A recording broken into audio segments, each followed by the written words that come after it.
Hey all, Alex C. Tolanda here, wishing everyone a happy new year. Let's hope 2022 will end up being better than the last few. I wanted to let you know I'm trying out a new app called Wisdom, where you can do live talks about pretty much whatever you want. I'm planning on doing some about podcasting, and the first one is coming up on Sunday, January 2nd at noon Pacific Standard Time, 3 p.m. Eastern, 8 p.m. British Standard Time, and 9 p.m. European Time. If you can make it, I'd love to have you there and we can interact and you can ask questions if you want. I'm going to be talking about audio fiction basics and how one puts an audio drama together, using Ostium as an example. You can find me under the username BookBanter in the Wisdom app. And if you can't make it, no worries, I'll be sharing the link on social media and you can listen after the event.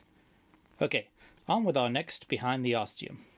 Alright, so we'll see how this goes. This is going to be an attempt to do a kind of story generating idea. I'll give us about 20 minutes. We'll have a prompt. This is going to be the longer prompt this time. And Dwayne, you get to decide if we're going to do top down or bottom up. So top down was you're kind of discovering as you go along story, and the bottom up is you're actually doing a lot more world building before you start the story. So which one did you want to do? Sure, I was thinking about that, and I think for the purposes of what we're doing, top-down makes more sense. Okay, well, I want to try them both and see how we can try different approaches. But we won't do both today. It'll be with different prompts, put it that way. We won't do it with the same prompt. Okay. Makes sense? All right, so let me sounds go good. to my generator. Refresh. There we go. So, in the distant future, an eccentric scientist creates a car that can predict the future. When it is stolen by a convicted mass murderer, he must try and stop it by any means necessary. The story takes place on Mars. So I'm going to start a clock here too, just to keep us on time. So the first thing that jumped into my head when I heard car was I was thinking of what was it called? That robot car from the 80s TV series? Knight Rider. Knight Rider? Yeah, that was the first thing I thought of as well. I'm like, so it's a sentient car. Yeah. But it doesn't imply, like, the scientist who's created the car, it doesn't imply that the scientist needs to be able to, like with Knight Rider, where he was kind of controlling the car a lot and then using it as a thing to bounce off of to use to further his things, his goals. It sounds like with this one, the car has all the abilities and doesn't necessarily need a driver. I would agree with that. Mm-hmm.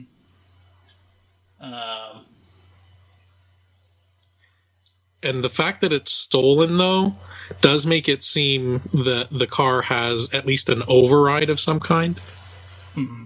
And otherwise, some big value.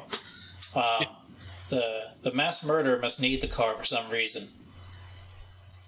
I'm assuming to get away from the authorities, if nothing else.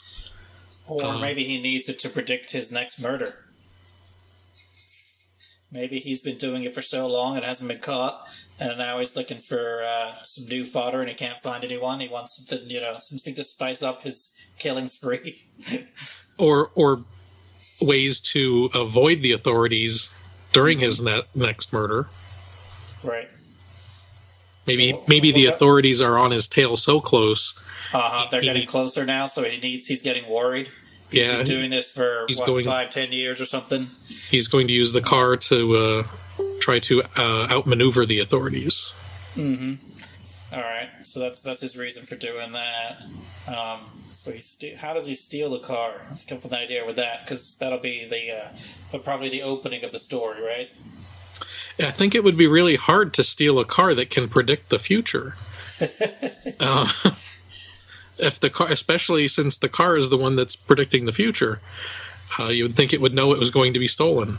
Maybe the car's in on it. Maybe. I'm also thinking this is an eccentric scientist, so maybe the scientist is kind of really full of himself for inventing this and wants to go on a kind of, he's told everyone about it and wants to go around celebrating it or something. And that's when the mass murderer finds an opportunity to steal the car.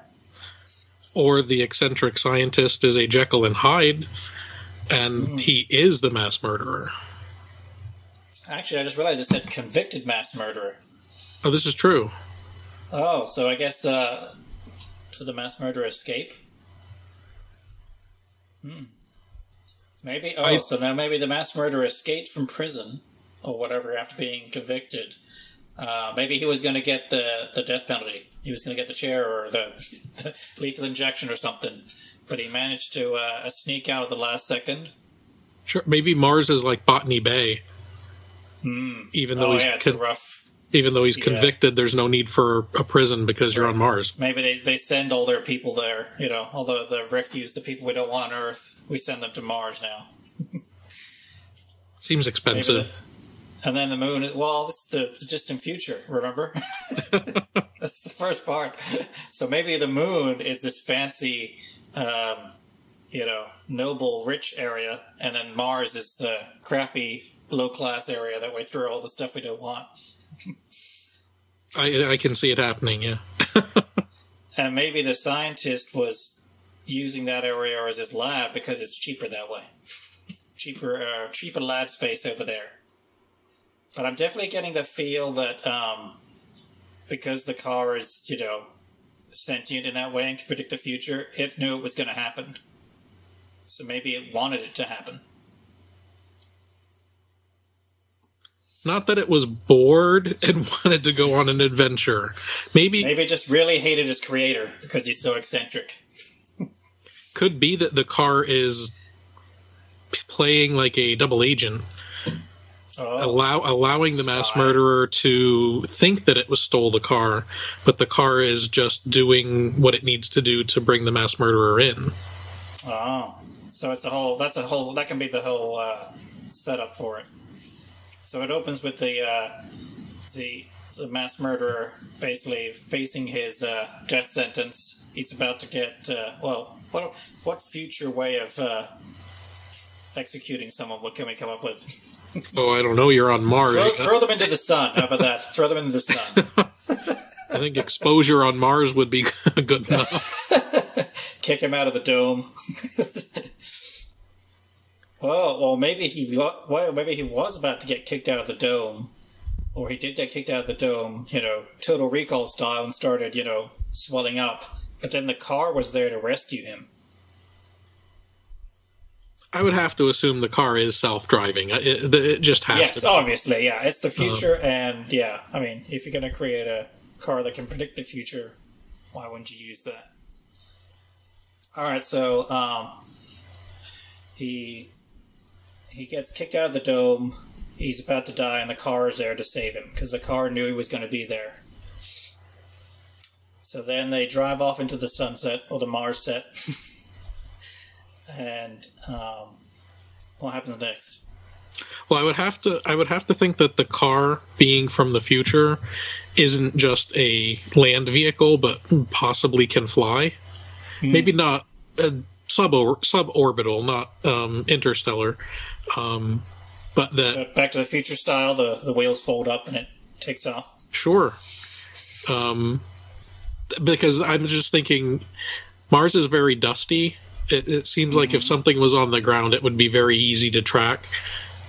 Right, and it's the future. We can also say it's the future, and that they probably have the technology to track anything flying as well. I mean, we can track airplanes with radar, but the car knows how to evade them. It knows where to go, where they're going to look. Maybe that's what it is. So it tries to flee the planet, and then it gets into an epic battle where the armed forces are firing at it, but because it knows where every shot is going to land, it's able to maneuver and outplay them. And the scientist is trying to stop it by any means necessary. I'm thinking about that. Is it the scientist or is it the mass murderer? The sentence is worded kind of vaguely. It's like a separate sentence, yeah, because the scientist is in the first sentence, and then the next sentence is the mass murderer is the subject. I feel it's the mass murderer has to try and stop it. That's the twist. Maybe the car is not all good. It's maybe all knowing, but it's abducted the mass murderer, and now he must try to stop the car by any means. The mass murderer must try to stop the car. Right. So maybe the car has more murderous tendencies than he does. So now we're talking Christine. It could be like a redemption story. we might as well work in all the tropes, yeah. Okay, so it's taken off the planet. It's evaded everyone. Where is it flying to? Is it going to fly back? Is it going to fly to Earth? Is it going to fly to the fancy moon base where all the rich people Mars live? has 2 moons. Yeah, I guess if it has to fly to Earth or Earth's the moon, it's going to take a while. Well, I'm trying to... if we're looking for somewhere to give it some drama, because there needs to be a battle where he's trying to stop it by any means necessary, if Earth's moon is a luxury paradise for the very wealthy, then that seems like a very obvious location. And I'm trying to not like world build from the bottom up too much here, you know. I'm trying to kind of go with the flow, and we're seeing what happens next with the story. All right, so it's going to head to the fancy moon. Because you don't like to do that? No, that's where my brain goes. It just says, here, let's do this. No, how about this? What have you thought of that? Well, that's why we'll try a few of them and see which one we want to go with. Yep. So it's going to the moon. Does the car know there's someone there? I guess we should look at what's the car's goal. Because the car must have grabbed him for a reason, knowing he was going to be there. Not grab the convict, I mean. Could the car be intelligent because they mapped someone else's brain? So they have like someone else's kind of consciousness in them? Yeah, and maybe because the scientist is eccentric, he mapped a brain of another convicted, maybe not a murderer, but, a criminal. And then, or maybe it was a scientist he didn't like. Oh, could be. And then and now the scientist who's in the car is trying to get back at him. But before he does that, he needs to get back to his fancy home on the moon to do some work there. I'm not really sure what, though. He may have technology there that he wants. But it has got to be, the mass murderer has to have some ability some need to, that he's grabbed the mass murderer for a reason. He needs that guy or that woman, that person, for something. This is probably ground up again, but what if the eccentric scientist was working with a colleague and mapped his brain and then double-crossed him, took all the credit for it, thought he wiped the personality, but the scientist's personality is still in the car, and the scientist that's in the car now is stealing the mass murderer to just make the eccentric scientist look bad, just trying to ruin. Look what this scientist's car did. Okay. Just trying to ruin his career. Mm-hmm. And I think he's flying to the moon because he's going to meet because the scientist whose consciousness the eccentric scientist stole, he's still alive, right? Yes, and he lives on the moon. Exactly. So that's obviously where the car is going.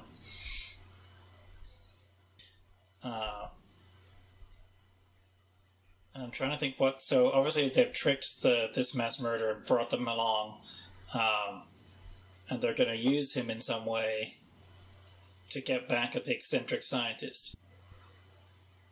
I would say, yeah, the mass murderer is just a pawn. Mm-hmm. But I was thinking, what if when the car gets there, the scientist whose brain was mapped for the car wants nothing of it? It has no idea why the car would even think that he would want something like this to happen. Oh no, I just worked it out. Okay, so the car goes to the moon and then meets the actual scientist, who then we have a toss-up of what they're going to do with the consciousness that's in the car, whether the scientist chooses to keep his other consciousness alive and puts it in a clone or something like that, or he chooses to kill it, to end it, basically, to turn it off or whatever. And then he puts the convicted mass murderer's consciousness in the car. because he's just a mass murderer who's about to die. His life is over already. So he does that and then sends the car back to the scientist. Does he leave the ability of the car to predict the future with the mass murderer? Yeah, I think so. Well, that sounds like a really terrible idea, but I like it. And then now the mass murderer and then the mass murderer is pissed off with everything that's happened, so he wants to kill the eccentric scientist for starting the whole thing. And then it ends in the glorious, crazy battle at the end with him coming back to Mars, all guns blazing, and it ends with the car, running over the scientist. I'm thinking of it was another 80s movie, and I can't think of the name of it. It was someone that was supposed to be executed in the electric chair, but he came back in the form of electricity. I'm probably not remembering the story. It was a long time ago. Electricity? Yeah, he lived as part of electricity. That wasn't an X-Files episode, was it? No, it sounds like one though. But I'm thinking I do remember it was a movie because I think Megadeth had a song in it. They did the theme for it. But anyway, so that's how it ends. Okay, so he kills the eccentric scientist. Eventually, the cops get to the car and realize what was going on. Because the eccentric scientist had bragged about creating this car, they were able to work it out that the car just wanted revenge on the scientist. What they don't know is that the mass murderous consciousness is in the car. They just think it's part of the car. And so they, set the car free, or they aren't as concerned about the car. And so the car then can start doing mass murdering again if it wants, because it's the mass murderous consciousness. Because we need a sequel. There we go. Just did they do a sequel to Christine? Is there an official sequel, or one of those made for TV? For TV, yeah. Well, actually, no. There's a thing at the end, isn't there? I can't remember if it's in the book, but there's a thing at the end of the movie where there's the teaser thing of, but that wasn't the end of everything or whatever, So yeah, it's the headlights come on or something like that. Yeah, there was always a tease. I can't remember what that was though. I think it was something the headlights came back on or something. Something to show that it was still life within the car. All right. We're at 16 minutes. Do we want to give a name for the car? Well, I guess we need a name for the story, too. Which has to be the name of the car, obviously, right? If we're going to stick with the 80s type of movie, then then it would have to be. Yeah. And obviously it can't be Christine, but it could be a play on that in some way, but with a future twist,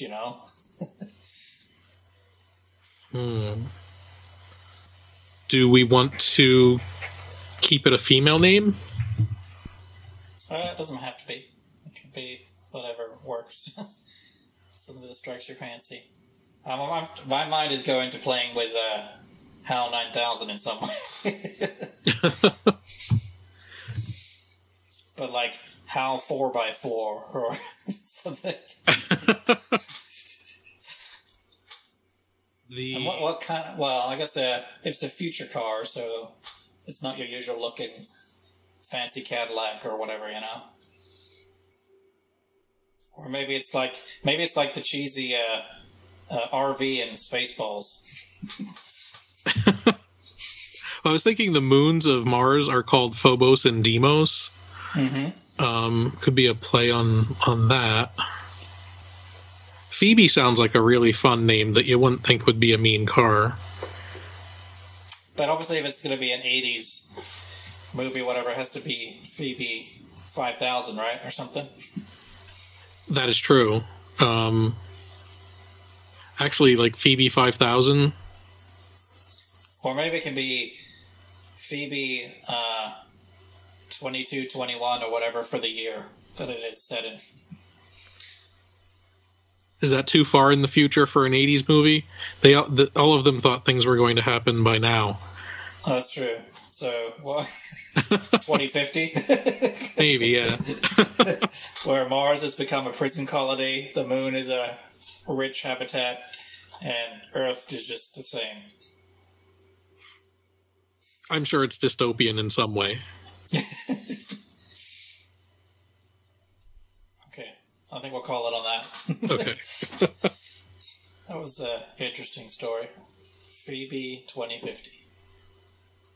We'll start writing it, shall we?